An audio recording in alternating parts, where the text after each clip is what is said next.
आज दुनिया की हर विश्वसनीय संस्था,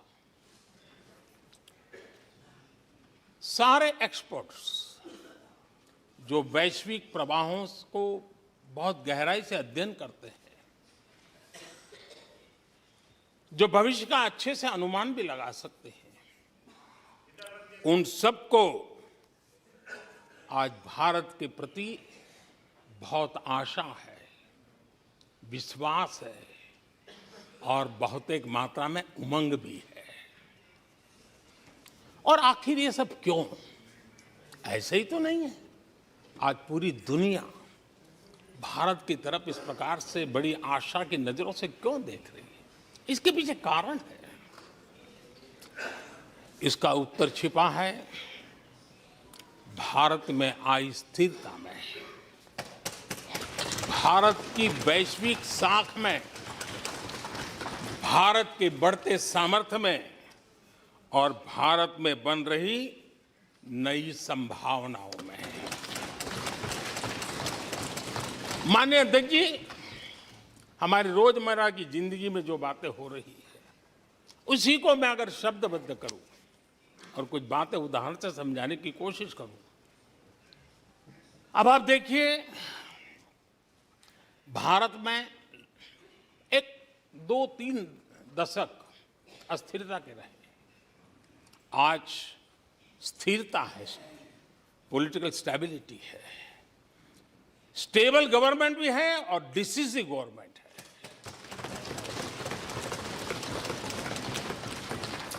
और उसका भरोसा स्वाभाविक होता है।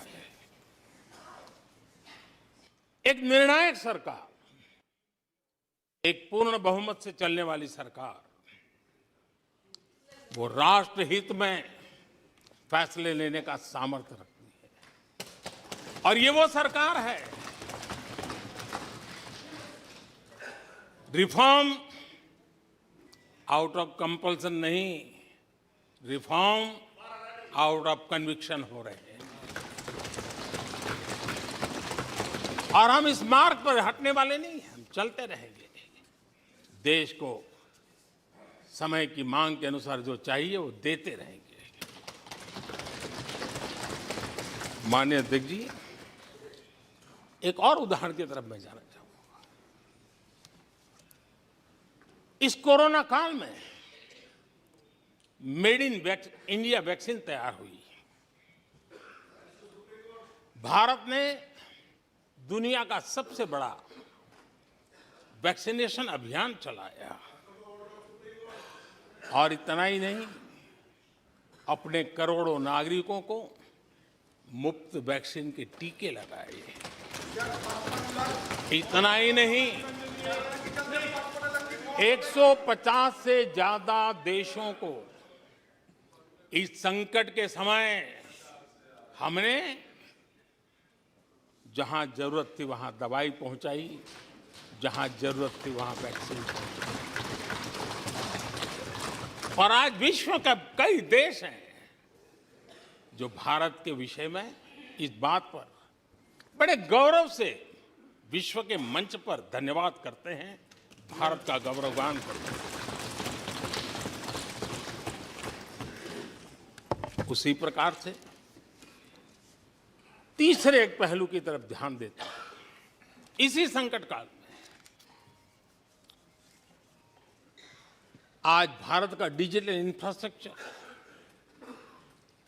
जिस तेजी से डिजिटल इंफ्रास्ट्रक्चर ने अपनी एक ताकत दिखाई है, एक आधुनिकता की तरफ बदलाव किया है, पूरा विश्व इसका अध्ययन कर रहा है। मैं पिछले दिनों G20 समिट में बाली में था। डिजिटल इंडिया की चारों तरफ वाहवाही हो रही थी और बहुत क्यूरियोसिटी थी कि देश कैसे कर रहा है। कोरोना काल में दुनिया के बड़े बड़े देश, समृद्ध देश, अपने नागरिकों को आर्थिक मदद पहुंचाना चाहते थे, नोटें छापते थे, बांटते थे, लेकिन बांट नहीं पाते थे। ये देश हैं जो एक फ्रैक्शन ऑफ सेकंड में लाखों करोड़ों रुपए देशवासियों के खाते में जमा करवा चुका है। हजारों करोड़ रुपए ट्रांसफर हो जाते हैं। एक समय था छोटी छोटी टेक्नोलॉजी के लिए देश तरसता था। आज देश में बहुत बड़ा फर्क महसूस हो रहा है। टेक्नोलॉजी के क्षेत्र में देश बड़ी ताकत के साथ आगे बढ़ रहा है।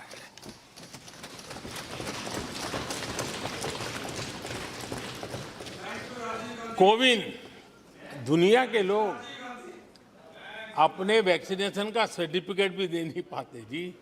आज वैक्सीन लो, हमारे मोबाइल फोन पर हमारा सर्टिफिकेट दूसरी सेकंड पे अवेलेबल। ये ताकत हमने दिखाई है। माननीय अध्यक्ष जी, भारत में नई संभावनाएं हैं। दुनिया को सशक्त वैल्यू और सप्लाई चेन, उसमें आज पूरी दुनिया ने, कोरोना कालखंड ने सप्लाई चेन के मुद्दे पर दुनिया को हिला के रख दिया है। आज भारत उस कमी को पूरने की ताकत के साथ आगे बढ़ रहा है। कईयों को बात समझना बहुत देर लग जाएगी। भारत आज इसी दिशा में एक मैन्युफैक्चरिंग हब के रूप में उभर रहा है और दुनिया भारत की समृद्धि में अपनी समृद्धि देख रही है। माननीय अध्यक्ष जी, निराशा में डूबे हुए कुछ लोग इस देश की प्रगति को स्वीकार ही नहीं कर पा रहे हैं। उन्हें भारत के लोगों की उपलब्धियां नहीं दिखती है। अरे 140 करोड़ देशवासियों के पुरुषार्थ और प्रयास का परिणाम है, जिसके कारण आज दुनिया में डंका बजना शुरू हुआ है। उन्हें भारत के लोगों के पुरुषार्थ और परिश्रम से प्राप्त उपलब्धियां उनको नजर नहीं आ रही हैं। माननीय अध्यक्ष जी, पिछले 9 वर्ष में भारत में 90,000 स्टार्टअप्स, और आज स्टार्टअप की दुनिया में हम दुनिया में तीसरे नंबर पर पहुंच चुके हैं। एक बहुत बड़ा स्टार्टअप इकोसिस्टम आज देश के टायर 2, टायर 3 सिटीज में भी पहुंच चुका है। हिंदुस्तान के हर कोने में पहुंचा है। भारत के युवा सामर्थ्य की पहचान बनता जा रहा है। माननीय अध्यक्ष जी, इतने कम समय में और कोरोना के विकट कालखंड में 108 यूनिकॉर्न बने हैं। और एक यूनिकॉर्न का मतलब होता है उसकी वैल्यू 6-7 हजार करोड़ से ज्यादा होती है। ये देश के नौजवानों ने करके दिखाया। माननीय अध्यक्ष जी, आज भारत दुनिया में मोबाइल मैन्युफैक्चरिंग में दुनिया में दूसरा बड़ा देश बन गया है। घरेलू विमान यात्री, डोमेस्टिक एयर ट्रैफिक में आज विश्व में हम तीसरे नंबर पर पहुंच चुके हैं। एनर्जी कंजम्पशन प्रगति के एक मानदंड माना जाता है। आज भारत एनर्जी कंजम्पशन में दुनिया में एक कंज्यूमर के रूप में तीसरे नंबर पर हम पहुंच चुके हैं। रिन्यूएबल एनर्जी की कैपेसिटी में हम दुनिया में चौथे नंबर पर पहुंच चुके हैं। स्पोर्ट्स, कभी हमारी कोई पूछ नहीं होती थी, कोई पूछता नहीं था। आज स्पोर्ट्स की दुनिया में हर स्तर पर भारत के खिलाड़ी अपना रुतबा दिखा रहे हैं, अपना सामर्थ्य दिखा रहे हैं। एजुकेशन समेत हर क्षेत्र में आज भारत आगे बढ़ रहा है।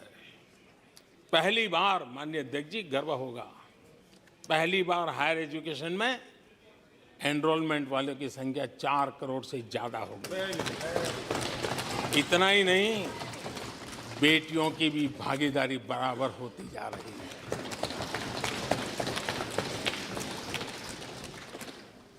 देश में इंजीनियरिंग हो, मेडिकल कॉलेज हो, प्रोफेशनल कॉलेजेस हो, उसकी संख्या बहुत तेजी से बढ़ रही है। स्पोर्ट्स के अंदर भारत का परचम ओलंपिक हो, कॉमनवेल्थ हो, हर जगह पे हमारे बेटे, हमारी बेटियों ने शानदार प्रदर्शन किया है। माननीय अध्यक्ष जी, किसी भी भारतीय को ऐसी अनेक बातें मैं गिना सकता हूं। राष्ट्रपति जी ने अपने भाषण में कई बातें कही हैं। देश में हर स्तर पर, हर क्षेत्र में, हर सोच में आशा ही आशा नजर आ रही है।